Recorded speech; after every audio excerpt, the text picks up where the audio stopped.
Good morning, everybody. I'm Jason Grisadas, Managing Principal for Deloitte. I'm really thrilled to be here this morning helping kick off the Climate Summit. We are a proud sponsor with Salesforce of the Climate Summit. We at Deloitte have been working with Salesforce around equality for many years, and we're extremely proud to be now working as an exclusive sponsor around sustainability and climate change. You know, we have had a long-standing collaboration with Salesforce as a firm around the issues that matter. We certainly serve the market and the clients that we jointly have the privilege of being serving to, but we believe we're at our best when we're actually contributing to society and making the world a better place. It is a core value that Deloitte and Salesforce share in common. So I'm thrilled you're all choosing to be with us this morning. The speakers you're going to hear from this morning really represent some of the world's best innovative and inspirational trailblazers who are driving climate change solutions in business and society. And this morning's topic, which is around food systems and climate justice and how we can take action to reduce food waste and address global hunger, is just one of the examples of the program today. You'll have an opportunity to also hear about youth demanding climate action change, and then lastly this afternoon about our ocean and forests and the lungs of the world. Three of the most critical topics we could be addressing here at Dreamforce. And more than ever, we're seeing the youth of the world really stand up for climate action and justice with passion. And as the father of 4 children, I'm thrilled to see the next generation taking the lead. We need someone to stand up, and it's about time.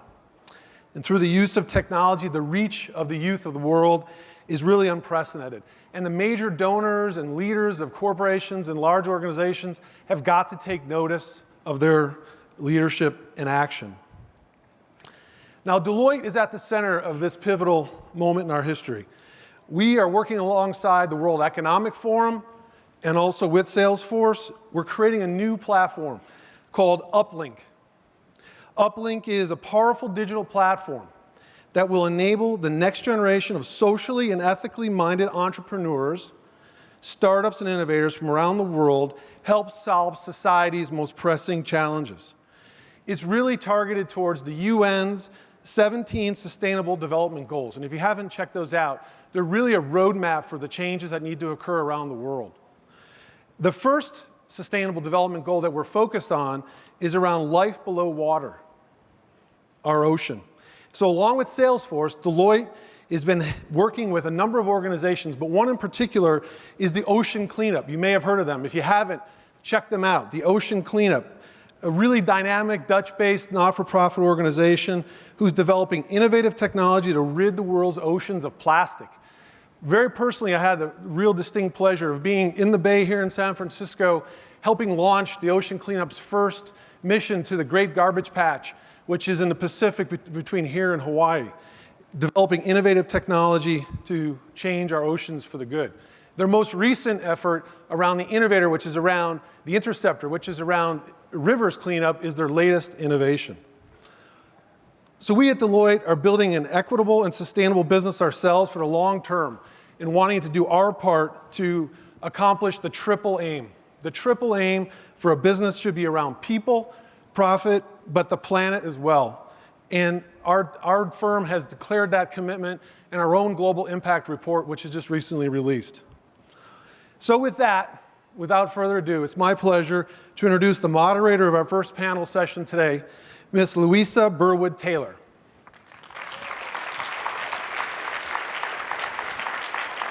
Louisa is a journalist, an editor, and currently the head of media and research for AgFunder, the online venture capital firm focused on food tech and ag tech, the chief editor of the daily news site AFN. She has over 10 years of financial journalism experience and has covered a range of financial products and markets during her career from equity capital to Asia and beyond. I don't know, you've been a busy woman, so pleasure, welcome. Thank you. Thank you. How is everyone today? Oh, great. But I wouldn't blame you if you were feeling a bit depressed. Not a day goes by where we don't hear about an alarming climate statistic about how we're never going to reach the targets that we've been set on minimizing our impact. on the climate. Just yesterday, there's a headline in The Guardian, fossil fuel production is on track to double the safe climate limit. And no doubt there were several more this week. But the energy industry is not the only one that is getting flack for its environmental footprint. More than ever before, the food and agriculture industries are also under the spotlight for their contribution to greenhouse gas emissions, which stands at around 14% of the total, which is just under transport. But I have good news. There are an increasing number of innovators and entrepreneurs who are developing technologies to help the industry be more sustainable. At AgFunder, we've been covering this for over 6 years now, and we've seen exponential growth in the number of startups and the amount of VC investment in this space. We had a record-breaking year of $17 billion worth of investment last year. And we expect this year to be even bigger. In fact, this has been a really breakout year for our industry. No doubt you will have heard of some of these alternative burger products like Beyond Meat and Impossible Foods. They've really taken the US by storm, and no doubt will be in other countries soon. And they've flung food tech into the spotlight. Consumers want to take action, and Beyond Burger King has had one of its best quarters on record since it launched the Impossible Whopper. Consumers want to know how their food is made and where it comes from. So I'm really excited today to be talking to two amazing award-winning chefs who both have strong views on this topic. Dominique Crenn is the chef and owner of the 3 Michelin-starred Atelier Crenn restaurant here in San Francisco. She has another 2 restaurants here and is planning a 4th one in the Salesforce Tower. She's won numerous awards, including the World's Best Chef in 2016, and is an activist for positive change. So please welcome her to the stage.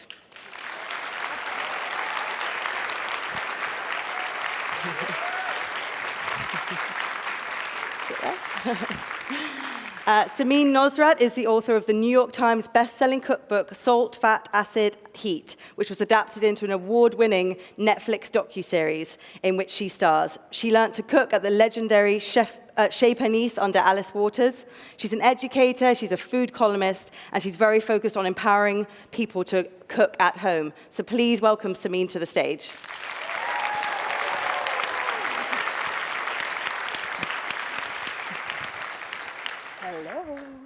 So it's great to be with you both here. Before we get into the serious stuff, I really want to know, what did you both have for dinner last night? Mine's so pitiful. I was flying home from Los Angeles, and I already know, I always get so hungry in the airport, so I try to pre-eat. So we stopped at my friend's taco place and got tacos, which was really smart because my flight was delayed so many times that by the time I got home, I just opened the fridge. And I had preemptively roasted vegetables before I left because I was like, if they're not there, then I'm only going to eat quesadillas. So I just ate cold butternut squash and cauliflower. Amazing. Chocolate. No, I'm kidding. No, I just very simple fish and salad, and I made that at home. So. What's your favorite food to cook? That's what I just said, grilled cheese sandwich. Yeah. No, I like everything. I mean, I don't have any favorite. I just cook whatever. So how, what have been some of the key changes you've noticed in the food system since you've been cooking, or, ever in the last few years? Well, I mean, it's been, you mean changes in a way that people So it could be the quality of the food that you're getting, where you're purchasing it from. I mean, when I came to United States in the 90s, I was a little bit surprised about the quality of food in America. And I love America, but I'm like, what's going on here? And no, it's true. I mean, you grow up in a place where you go to the market, with your mom and, every week. And you grow up not, with farmers, and, so quality of food is very important. So I think that changed. I think America is waking up, maybe like San Francisco, I don't know, in the middle, but I think it's changing a lot. I think communities starting to come back together. I think people are more conscious, which is amazing. And that's the change that I've been seeing. I mean, I've been following my vision and philosophy for over 30 years, and never bought anything commercial or anything. I always work with the community and farmers, but I think now people are conscious that this is something they need to do. Mm-hmm. Are you noticing that as well? I mean, I have the positive and the negative to share. So, Yeah. you know, for me, one really amazing thing that I watched happen was when I was a young cook at Chez Panisse in the early 2000s, the journalist Michael Pollan wrote this story about, it was called Power Steer, and it was the basis that became the Omnivore's Dilemma, and it was about sort of his journey through the life of one steer that he bought and raised on a big, like a corporate farm. And that led to a cultural awareness of the importance of grass-fed beef. And at Chez Panisse, when Alice Waters read it, she immediately declared that we would only serve completely grass-fed and finished beef. But in 2000, there were not like great sources for that kind of beef in this country. It didn't taste very good. So as the cooks, we were pissed. We were like, this sucks. We have to serve bad beef. But she was adamant. And what it did was it created a market. It created a market for something. We stood up as sort of industry leaders, and now grass-fed beef, you know, you can find there's like fast food places that serve grass-fed beef. So that's been an amazing thing to watch over the last almost 20 years. But also, I think I've also been the witness to a lot of consolidation, you know, and small farms not figuring out the economics of, you know, existing. Just the chicken, which is my favorite thing, you know, in my own personal experience, we had an amazing farm called Soul Food Farm in Vacaville that we would purchase beautiful pastured chickens that lived completely like range-free life, you know, free-range life. And that farm couldn't make the economics of raising chicken work because the chicken meat would have to be like $12 a pound for them to have a good lifestyle for the 4 humans who ran this place. So they stopped raising and selling chicken, and then we sort of went to the next possible place. And now for restaurants, there are very few in the Bay Area, this is the beacon of, you know, sustainable agriculture.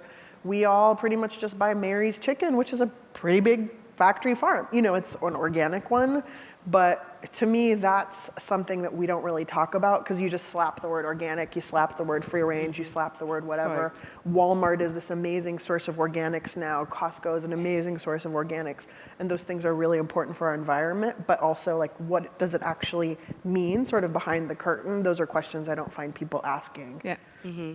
And so how could consumers go and find, you know, that pasture-raised meat?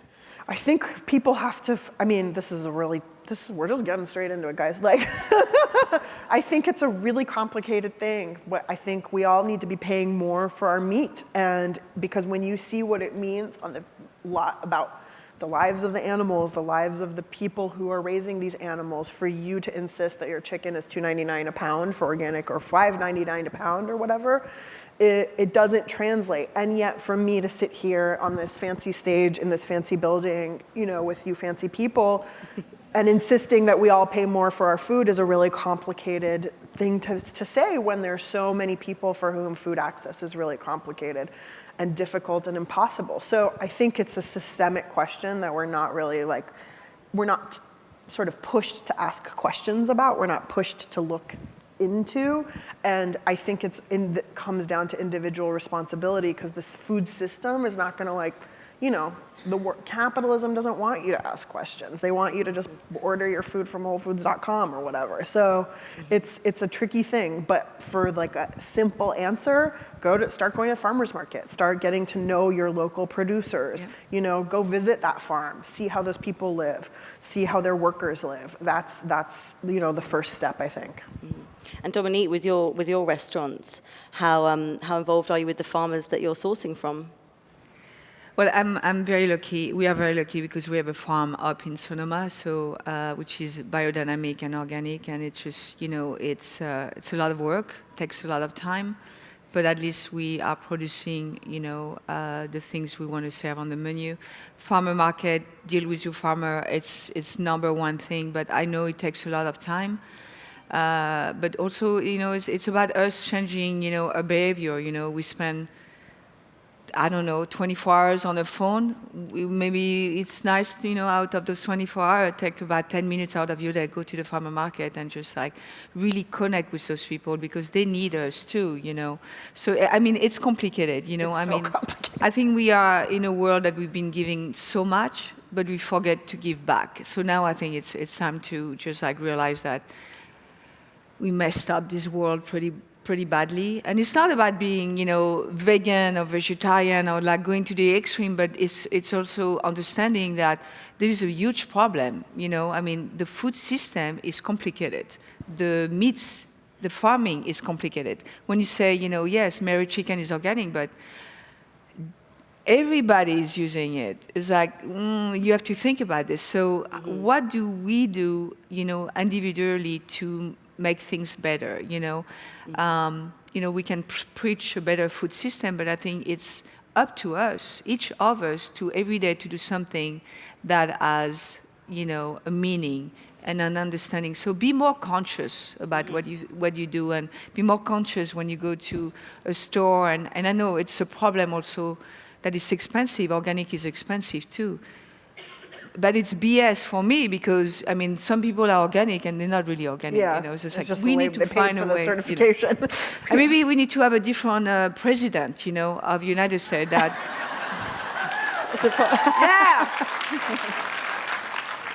But we need it needs to start from the top, and everything is involved politically. So when you start to change laws, it has to go. So what I think now, we are the people, so we need to change it in our own community and not care about the political system. And maybe that way things are moving. And I can see it. I think the farmer market is, I talk to a lot of farmers right now, and more farmers, also more youngsters want to get into that. So, but it takes time, Yeah, and so on that topic, there's a lot of technologies that I'm writing about every day that are helping farmers to farm more sustainably, to conserve water, to use fewer harmful pesticides and too much fertilizer. How aware are you of those technologies, and do you talk to your farmer suppliers about them? Well, there is zero tolerance for pesticide on the farm. So, and I'm very lucky to have a farmer that knows all that. Yeah, but that's an education that needs to be given to a lot of people that want to get into that business, because when I read before I came here, America, I think up to the 1940s, it was a farmland. It was amazing. It was rich of, vegetable and all that, and then the industrialization of food came in the 50s, and everything disappeared. And what disappears is the education and tell people how to do things right. So that needs to come from that, Where should that come from, that education? Is that a responsibility of the government, do you think? Well, non-profits? Yes. First of all, education should be free. And this is one of the things. Food is the core of the society. If you don't have food, you don't have any culture or any society. And sometimes I feel that if there is no education about this, is almost the government want to control the way that we think and the way that we eat. So, yeah, it needs to be more education here. You can find them in, when you go to Sweden, when you go in France now, there is a lot of education about this. And I think this is very important. We are feeding ourselves. We need to know what's going on and how it's been produced, so why there is such a little education about it. Go to school.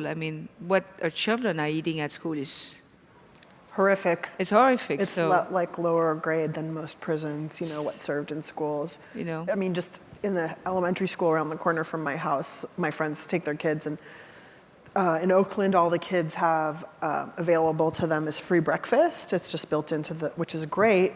But what they get for free breakfast is usually like a super sugary muffin. It's not, and for a lot of kids, that's all they have to eat, and they rely on those calories.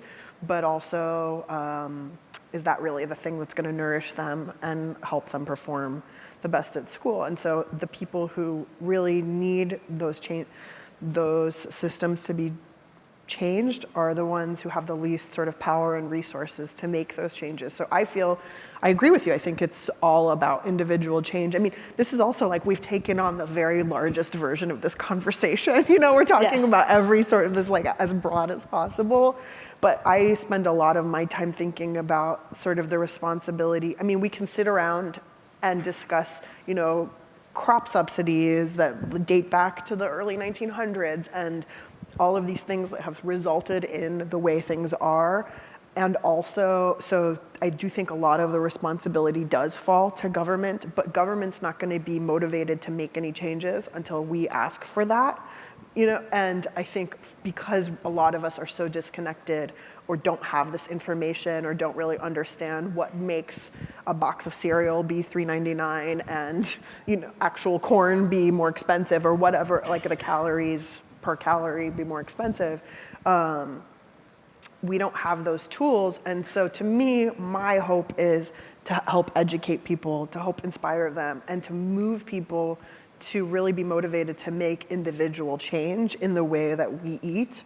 And for now, like I think my focus in the last 6 months, I've read so much about climate change, and I feel like our responsibility as cooks and educators is to educate people and use our platforms to teach people about the importance of agriculture on climate change. And as much as I really fundamentally understand that climate change will not be, like there will not be a shift in it until there is major policy shift and corporate shift, I don't know that that corporate shift or policy shift will happen without people demanding it. And that requires us to have an individual understanding, to be making our own sacrifices and get angry about why, companies aren't making sacrifices, why governments aren't making sacrifices. So I feel like I can speak on an individual level to people about what it means to like give up your cheese and how much that sucks. Or or give up your chicken and how much that sucks. And also I'm not giving up my cheese. Yeah. You don't have to. I'm French. But I do think it's, I think that's the common thread in all of these parts of the food system is like, there's incredible, we have our versions of our farmers markets that we're familiar with here, and we know our farmers, but also across this country, the farmers and small farms that we're familiar with are the minority. It's like, farming is big, big business, and those farmers are aging out, and there aren't young people rising up to take over those jobs. And so what's going to happen? The food system's sort of like on the brink of imminent collapse in that way. Like there's so much sort of over the horizon that we don't know about, and I'm still learning about. And if I don't even know about it and I live this 24/7, like I can't expect you guys to know about it either. Yeah. But talking about taking personal actions and using your platform to influence consumers, Dominique, you've been quietly transitioning all your restaurants to fully vegetarian or pescatarian. Yes. Quite quietly until last week you made a big announcement. I mean, it's interesting. It's like it's not like I'm like suddenly I just wake up. So Petit Crane was opened in 2015. It's never been any meat or any meat product. It was focused on vegetable with the farmers and the farm and just sustainable, seafood. And we never talk about it. Just like for me, it's like I'm just doing this. I want to do this. Atelier Crane's been meat-free for over a year and a half, and then Bar Crane. So I think for me, it's like you say, and I said that before. Yes, chef, we have such a huge responsibility, And it's not I'm vegetarian or vegan, like I say. The meat industry is so complicated.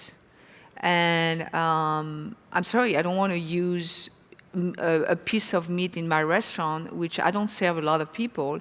And it's just like all this waste and all that. So, and I don't know where that comes from. So I just want to make, a statement and leave the things that I believe right now. We need to have action. So action, when you say sometimes you might make some sacrifices, and it's okay. And it's like, wow, okay. Or maybe like just eat meat once a week. It's just like, obviously the meat is destroying most of the planet. And this is a fact. It's just like, it can be delicious. It's a fact, when I go back to France and I go to friends that I know that have farms, I'm like, meat is super good, But it's not about what we think is great. It's just like we have to think about what's the consequences.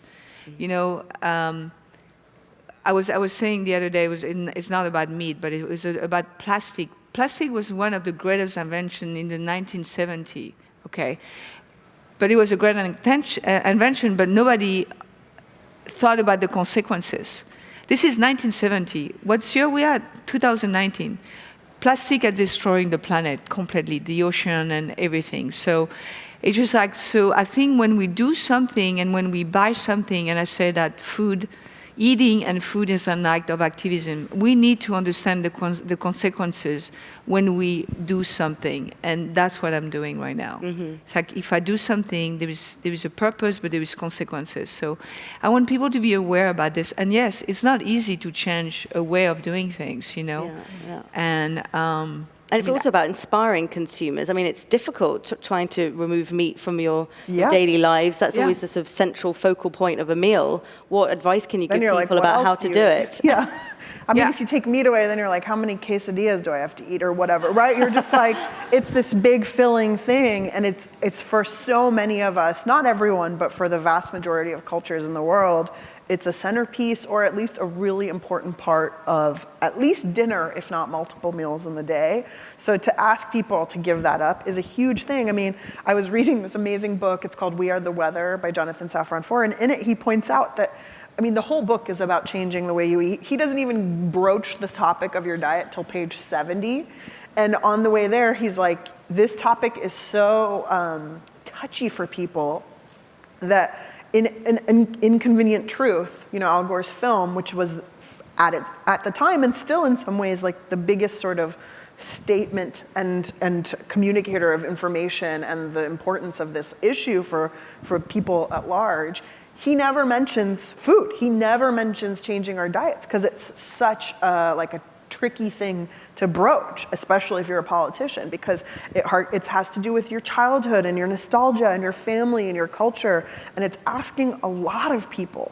And yet, if we don't ask that of people, like what's left? You know, there will be nothing left for us. And so, to me, I feel like my responsibility is to teach you how to enjoy non-meat things more. And also, I'm not asking, like, I struggle with this my own self every day. Like, I made a commitment to be a part-time vegan.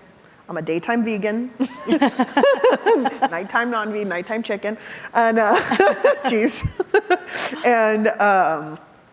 And almost every day I fail. I'm like, but butter, you know, and I'm not going to change 40 years of habit overnight.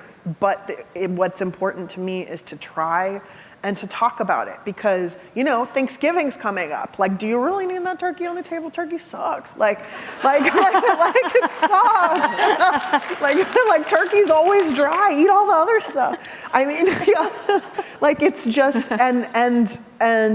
It's I feel like just sort of imposing sort of rules on people or demands and saying this is what you got to do without giving people tools, and also the opportunity to talk about how hard it actually is a mistake.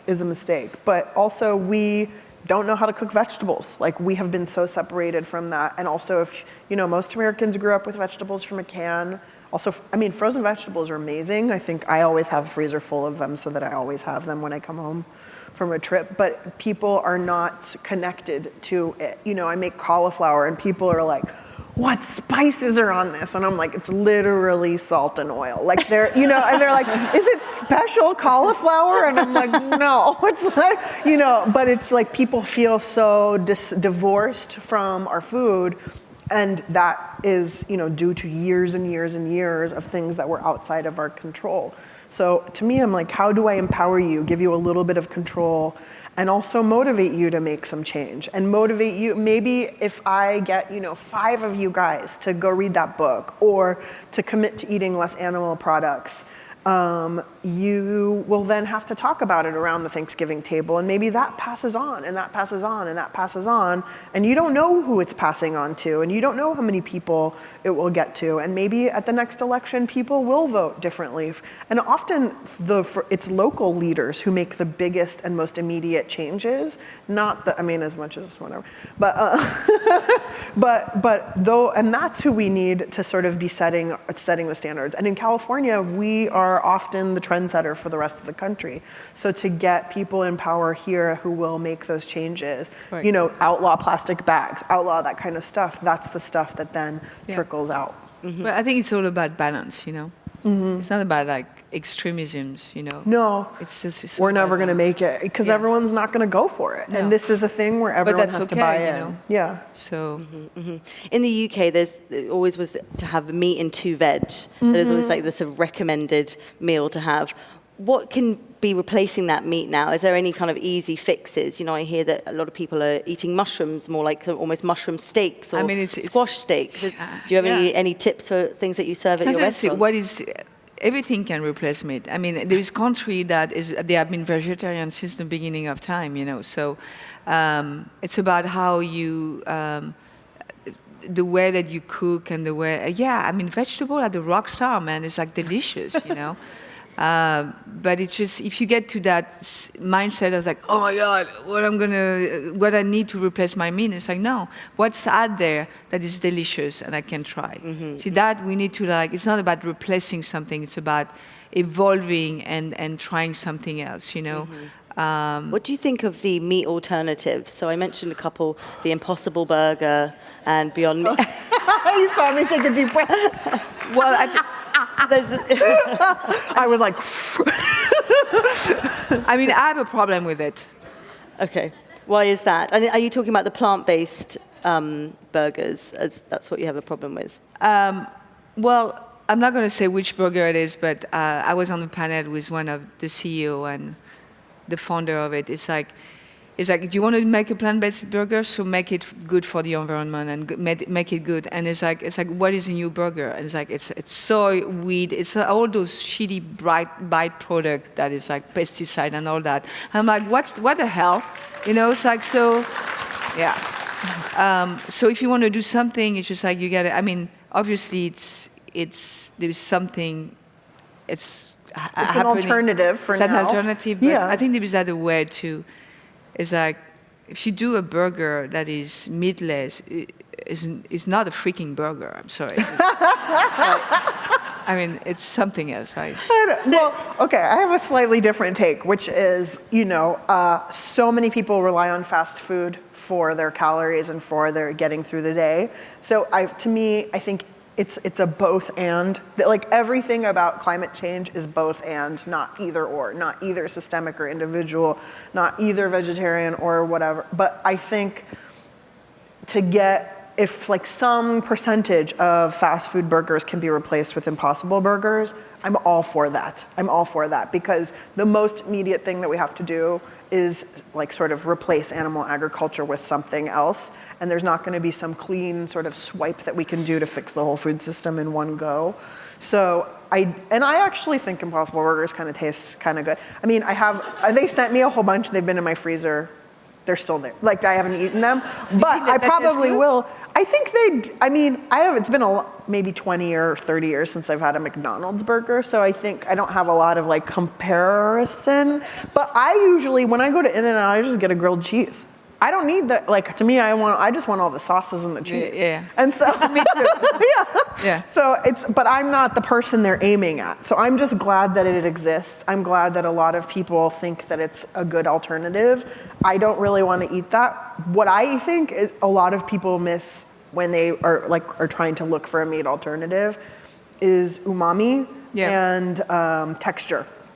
And I don't really have a solution to the texture problem, but there's a lot of other amazing sources of umami in the world. And so, and one of the things people always ask me, like whenever there's a talk like this in the audience, they're like, well, what do you eat? And I'm like, well, I have a pretty like weird, I travel a lot and then I come home and I'm like, I just want vegetables because when you're traveling, all you eat is quesadillas. And so, or pizza or mac and cheese or whatever that's just like cheese and carb thing. And so bagels. So I, at home, want to eat vegetables. So I make rice in the rice cooker. I make broccoli or green beans or whatever I have. And then I learned this from my like hippie friends who were trying to, when they were little growing up in Hawaii, their mom, like the treat at the health food store was like if they were good, they could get a piece of marinated tofu. And so my friend Mara makes this tofu that is like, and I'm always like, why is it so good? And I didn't grow up liking tofu. I love Korean tofu soup, but I'm not drawn to like preparing tofu at home. But she just marinates, like she gets medium firm tofu. I think the texture is crucial, that it has to be the medium firm one. She marinates it with Bragg's liquid aminos, which is like the hippie version of soy sauce. It's the unfermented soy sauce, which is pure umami. And then she fries it in coconut oil. And because the coconut oil gets really, really hot, the outside of the tofu gets this like lacy, golden, crispy crust. And the inside, which is that medium firm texture, turns into this incredible custard. It's it's so addictive and so good. I think she's working for the tofu. Yeah. What's funny is, this is so funny. So when I started my column at the New York Times, Sam Sifton, the like editor, was like, listen, like you can have this column, but every recipe you write needs to be a winner. Like if you write about lamb shanks need to like be sold out on the entire Eastern Seaboard that weekend. And I was like, how am I gonna write these? And so when I wrote the tofu recipe in an article, it got so popular that people were writing me being like, the medium firm tofu is sold out in the store. And I wrote to him, I was like, I did it, but with tofu. But I will say it takes like 5 minutes to make. I eat it at least once a week. It's so simple, it's so delicious, and it's just like, and it gives me that sort of satisfaction of the thing. And yeah, I don't know. Also, I'm a weird person. Like I get obsessed with things and I eat them for 3 weeks, and then I'm like, I never want to eat that again. So right now I'm like in an anti-chicken phase. Yeah. More tofu. So we know how you feel about some of the plant-based burgers. There are some innovators that are actually trying to recreate meat. Like lab-grown meat. The lab-grown meat. What are your thoughts on that? I mean, I'm not against change, but it's like if you want to do the change, don't do it in a way that is also not that great, you know. Whoa. Why do we have to recreate meat? Why we can like just like thinking about maybe just doing something that is different, you know. It's like being so afraid of change, but we're gonna give you change, but we're gonna give you still that hint of like that one that is still perhaps meat. It's like no, just like can we think about something else? So I've got a. I mean, it's true. I mean, it's just like why to recreate something that is just. Yeah, I mean, why we don't change the food system and still have meat, but doing properly and thoughtfully, and people be conscious about it. It's like, I don't want to eat something that is not natural. It's just crazy. So what do you mean by doing meat properly? Can you share with us what is the best way to be raising meat? So you do eat meat still from time to time. How do you? Yeah, I think do. about that I mean, sort it's of just like so meat for a long time was literally for the rich. Okay, Yeah. so no one had meat on their table maybe once a week or once a month. You know, it was something that it just Special occasion. yeah, and then this idea that it just make you feel more, wealthy to eat milk, like with I think when the meat restaurant, like the chain restaurant, and start to like in the 50s. In the 50s, it's like this idea is like, and it's just like make me think about who are we as human? Are we follower? Are we like making, oh yeah, I'm gonna eat meat, so I'm like, hey, I went to this restaurant, I got a filet mignon. I was like, oh, cool. You're so cool right now. It's like, it's true. It's like, it's weird. Mm-hmm. It's just like thinking about, first of all, we need to understand what meat's doing to your body, and we don't need meat every day.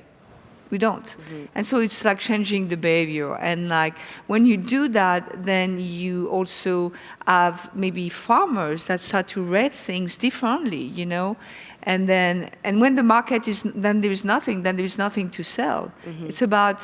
It's about season, like eating vegetable. When the tomato is not in season, do not eat tomato. Mm-hmm. When the broccoli, just like thinking this way and have a different, it's like diversity. Mm-hmm. Yeah, and historically meat is seasonal. Animals, they have a gestation period. They're born.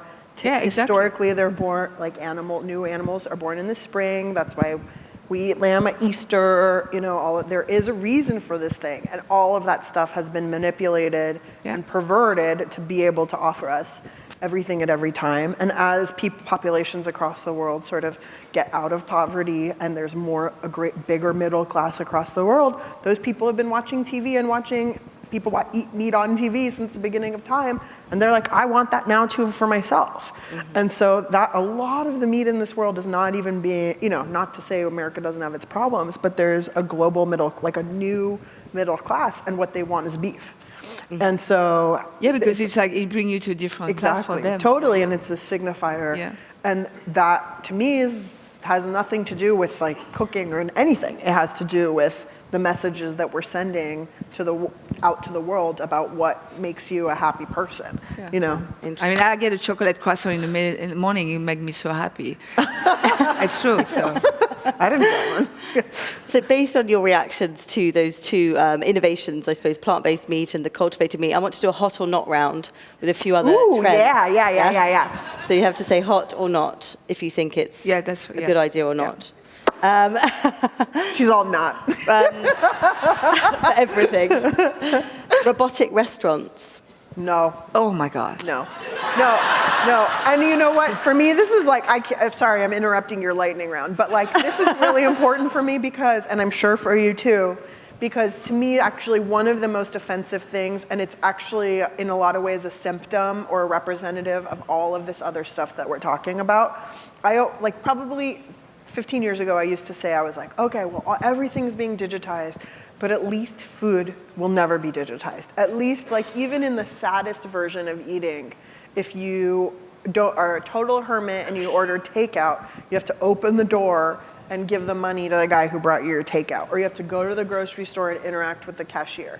There's at least some modicum of like human interaction. Yeah. And so the idea, to me, that is being stripped away and offered as a convenience to us is to me one of the most offensive and upsetting parts.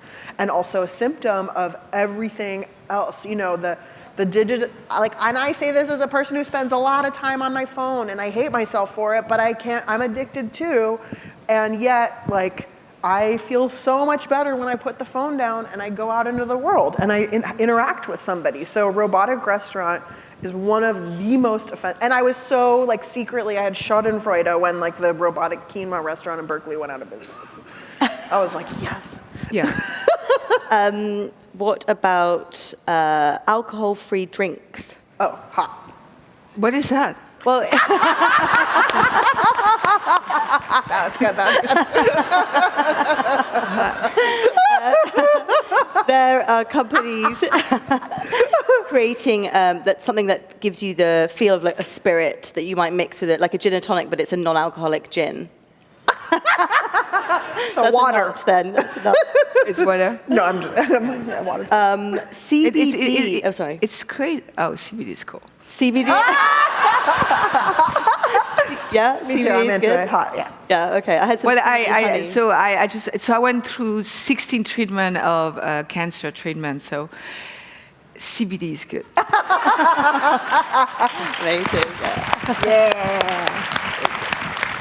But it's also, marijuana, it's been a plant that has been here forever. Talk about plant-based. I mean, Yeah. What about plant-based marijuana burger? Yeah. plant-based. No, but it's been around for a long time, and it's, and I know the medical industry or whatever, what was it, in the 19... You're talking about when they just decided to demonize all drugs and turn everything into Schedule I substances. It's a natural, so yes, I'm all for it. I got so high the other night. I'm all for it. I love it. We're running out of time. We've got one more. Insect-based ice cream. Insect has a lot of protein. Yeah, I'm totally into that. Yeah, totally. Yeah. And even, I had my friend Alec Atala that was cooking with me last year at Atelier Crane. And he was like, I'm going to do the menu that I do at Dom in Brazil. I'm like, good luck. I mean, good luck. You got to go through the immigration and all that. Dude, the guy brought some amazing ants. I mean, it was mind-blowing. And I swear to God, so delicious. Are those the ones that taste like lemongrass? Oh. Yeah. Whoa. He talks about them on his Chef's Table episode. And it's on top of he did it with pineapple, and I was just I was blown away. So, but they are great, source of protein. Yeah. They use it a lot in South of America, Yeah. you know, and not just ant, but other things. But yeah, why not? And I think they're doing insect burgers as well. Yeah, but like once again, you know, if you do, yeah, A caveat. The thing I'll say, this isn't about insect burgers, but like I think this is an example that I think sums up what we're thinking. So this company sent me their plant-based ice cream, and I have to say it was so delicious, so delicious, but I won't name the company because I'm like, their whole thing is like, it's so much better for the environment, you don't have to give a and then it arrives in your house in like so much styrofoam. Yeah. And I'm like, man, you guys, like you're not looking at the whole picture here. Yeah. This is bananas. And so to me, that's the thing, which is like, sure, you might be solving one problem, but you're creating a totally different one. Totally. And if we're not like understanding this is a systemic situation, so like, yeah, I'll eat some insect ice cream, but like, you know what I mean? Like maybe that's not like actually, that's just a weird Band-Aid for something that's like has like a lot of blood shooting out. totally. Yeah. No, I mean, I think this is true. I mean, my assistant is here, and I drive her crazy all the time. You know, even in the restaurant, we like packaging. It's such a big deal for us, you know. It's like, so now I'm like, do not bring your trash to my restaurant, you know. So what we did, we tried to educate those companies, like if we get wine or fish, you know, it's like there's a way that we ask them to package it. So it's like just, you know, follow, you know, kind of the philosophy that you have. You want to be sustainable, you want to be all that. Don't bring that shit to my restaurant that if it's not packaged. It's true, you know, so, but we also have to do that, you know. I mean, people were able to do it with the straw. The straw was Yeah. just this dumb thing, which now everyone's like, cool, we fixed climate change. But at least, right? But like, it does serve an amazing, it's an amazing example because like, how fast did we go from straws to everyone carrying their own straw in their pocket? Like, you know, because people were like, I saw a sea turtle's dead. Okay, cool. Like, so if it is possible, people can all grow together and stand up and say, we want this change and we're willing to pay for it and we're willing to sacrifice. So I think we just have to do it for something a little bit bigger. Yeah, absolutely. It's the education, but I want to tell you a story. It's very funny. So I have 2 5-year-olds, 2 girls, fraternal, not twin, and we just, you know, we talk to them, they see things, but like we don't like push anything on them. And we went to a restaurant the other day, and Charlotte is 5 years old, and I tell that story because I love that story. It's like blow my mind. Then so the waitress came and she's like, so can I give you guys, you know, water and like ice and, you know, and Charlotte's like, okay, you can bring me water. I don't want any ice, but I don't want any plastic straw in it because that straw is going to go to the ocean and hurt the turtle. Oh. And so it's like they know, so they know that, you know. And so I think this is very important, and I think is being conscious. And I don't want to like advertise anything, but first of all, we're trying to have the restaurant all waste-free, but in next year at Salesforce, we're opening a boutique rent, which is will be all waste-free. We're also going to have a coffee shop. You're going to have to bring your own cup, or you're going to have to buy some sustainable razor cup. I know it's going to piss a lot of people, but I don't care. It's That's awesome. yeah. Or you can come and like drink the coffee there, you know. It's like kind of cool and to interact with others. You know, no, it's true. You know, it's like stop for 1 second. You know, all those people that are working at Salesforce. You know, I mean, you have 10 minutes to. Yeah, well, I'm looking at you because you work there. But like, it's just like take your time, just come and enjoy. You know, and it's not going to be any plastic. We're going to reuse everything. We have a lot of things. We have a farm that everything that, you know, we use, we can go back and put that back in the soil. You know, and it's not easy. I mean, we're struggling with it every day. It's like, oh, wow, what I'm going to do to not do this. But it's so rewarding. And we've been working on it for the last few years. And it's just so rewarding. And then when does it open? 2020. April 2020. Fantastic.